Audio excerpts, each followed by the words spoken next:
2 জুনৰ পৰা ক্ৰিকেট বিশ্বকাপ আৰম্ভ হ'ব। ইতিমধ্যে প্ৰায়বোৰ দলে ক্ৰিকেট বিশ্বকাপৰ নিজৰ দলবোৰ ঘোষণা কৰিছে। আমি আপোনালোকক টিম ইণ্ডিয়াৰ দলটোৰ বিষয়ে জনাইছিলোঁ। এনেকৈ আমি প্ৰতিটো দলৰ বিষয়ে আপোনালোকক জনাই যাম। আজি আপোনালোকক জনাব বিচাৰিছোঁ বিশ্ব চেম্পিয়ন অষ্ট্ৰেলিয়াই তেওঁলোকৰ বিশ্বকাপ অভিমুখী দলটোতনো কাক স্থান দিছে সেইটো আপোনালোকক জনাব বিচাৰিছোঁ। তেওঁলোকে বিশ্বকাপ অভিমুখী দলটোৰ কেপ্টেইন হিচাপত অলৰাউণ্ডাৰ বিস্ফোৰক বেটছমেন মিচেল মাৰ্ছক কেপ্টেইন হিচাপত ৰাখিছে। মিচেল মাৰ্ছৰ উপৰিও তেওঁলোকৰ দলটোত আছে ট্ৰেভিছ হেড বিস্ফোৰক অপেনাৰ, বৰ্তমান ছানৰাইজাৰ্ছ হায়দৰাবাদৰ হৈ খেলি আছে। ডেভিড ৱাৰ্নাৰ দিল্লী কেপিটেলছৰ শিবিৰৰ সদস্য, যদিও তেওঁ দলত প্লেয়িং 11ত কিছুদিনৰ পৰা চান্স পোৱা নাই। ডেভিড ৱাৰ্নাৰ আছে। জছ ইংলিছ আন এজন উইকেট কিপাৰ, বিস্ফোৰক উইকেট কিপাৰ অষ্ট্ৰেলিয়াৰ। জছ ইংলিছ আৰু মেথিউ ৱেড উইকেট কিপাৰৰ স্থানত অন্তৰ্ভুক্ত হৈছে। তাৰপিছত মুম্বাই ইণ্ডিয়ানছৰ হৈ খেলা ফিনিচাৰ টিম ডেভিড আছে আপোনাৰ বিশ্বকাপ দলত। মাৰ্কাছ ষ্টইনিছ লক্ষ্ণৌ ছুপাৰ জায়েণ্টছৰ অলৰাউণ্ডাৰ মাৰ্কাছ ষ্টইনিছো আছে দলত। কেমেৰুন গ্ৰীণ আপোনাৰ RCBৰ হৈ বৰ্তমান খেলি আছে, তেওঁ অষ্ট্ৰেলিয়াৰ বিশ্বকাপ অভিমুখী দলত আছে। গ্লেন মেক্সৱেল আছে RCBৰ হৈ খেলা অলৰাউণ্ডাৰ, অফ স্পিনাৰ আৰু বিস্ফোৰক বেটাৰ। এষ্টন আগাৰ, আডাম জাম্পা, ইহঁত স্পিনাৰ এষ্টন আগাৰ আৰু আডাম জাম্পাও বিশ্বকাপ দলত স্থান পাইছে অষ্ট্ৰেলিয়াৰ। ইয়াৰ উপৰি পেট কামিন্স, উল্লেখযোগ্য কথাটো হৈছে পেট কামিন্স যদিও আপোনাৰ এদিনীয়া বিশ্বকাপৰ বিশ্ব চেম্পিয়ন দলৰ অধিনায়ক আছিলে, কিন্তু পেট কামিন্সে দলত আছে ঠিকেই, কিন্তু পেট কামিন্সক নেতৃত্বৰ দায়িত্ব দিয়া হোৱা নাই। ইয়াৰ বিপৰীতে মিচেল মাৰ্ছক অষ্ট্ৰেলিয়ান দলটোৰ নেতৃত্বৰ দায়িত্ব দিছে নিৰ্বাচক মণ্ডলীয়ে তেওঁলোকৰ।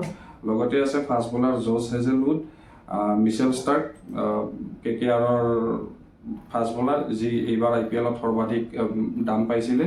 অৱশ্যে IPLত তেওঁ একদমেই খুবেই হতাশাজনক প্ৰদৰ্শন আগবঢ়াইছে, তথাপিও মিচেল ষ্টাৰ্ককো তেওঁলোকে দলভুক্ত কৰিছে বিশ্বকাপ অভিমুখী দলটোত। লগতে আছে নাথান এলিছক দলভুক্ত কৰিছে।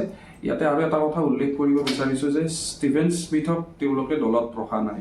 হয়তো মন্থৰ গতিত বৰ্তমান T20 প্ৰেক্ষাপটত যি আপোনাৰ দ্ৰুতগতিত বেটিং কৰিব লাগে, স্ক'ৰবৰ্ডক আগবঢ়াব লাগে, সেইটোৰ পৰা কিছু মন্থৰ হোৱা বাবেই হয়তো ষ্টিভেন স্মিথক দলত লগতে অষ্ট্ৰেলিয়ান উদ্ভাসিত তাৰকা যি দিল্লী কেপিটেলছৰ হৈ বৰ্তমান খেলি আছে জেক ফ্ৰেজাৰ মেকগ্ৰুক বিস্ফোৰক অপেনাৰ। মেকগ্ৰুকে দিল্লী কেপিটেলছত জইন কৰাৰ পিছত ৱাৰ্নাৰৰ স্থান দখল কৰাৰ পিছতে দিল্লী কেপিটেলছে জয়ৰ ছন্দলৈ উভতি আহিছিলে। তেওঁ সুন্দৰ ফৰ্মত আছে, সুন্দৰ বিস্ফোৰক অপেনাৰ হয়, তথাপিও তেওঁক দলভুক্ত কিয় নকৰিলে সেইটোৰ কাৰণো মিচেল মাৰ্ছে উল্লেখ কৰিছিলে যে তেওঁলোকক অভিজ্ঞতাৰো প্ৰয়োজন তেওঁলোকৰ দলটোত, যাৰ বাবে মেকগ্ৰুকৰ সলনি ডেভিড ৱাৰ্নাৰক স্থান দিয়া হৈছে। তেওঁ লগতে উল্লেখ কৰিছিলে যে তেওঁ নিজেও দেখিছে সুন্দৰ প্লেয়াৰ হয় মেকগ্ৰুক, ভৱিষ্যতে তেওঁৰ বহুত দিন আছে, ভৱিষ্যতে তেওঁ নিঃসন্দেহে বিশ্বকাপত অষ্ট্ৰেলিয়াৰ হৈ প্ৰতিনিধিত্ব কৰিব।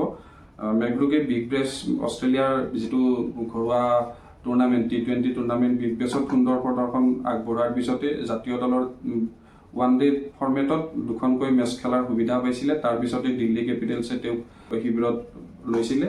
লোৱাৰ পিছত দিল্লী কেপিটেলছৰ হৈও IPLত সুন্দৰ প্ৰদৰ্শন আগবঢ়াইছে, তথাপিও তেওঁ দলত স্থান লাভ নকৰিলে। এইটোৱেই দল অষ্ট্ৰেলিয়ান বিশ্বকাপ অভিমুখী দল। ইয়াৰ পিছত আমি বেলেগ দলসমূহৰ টিমসমূহ আপোনালোকৰ আগত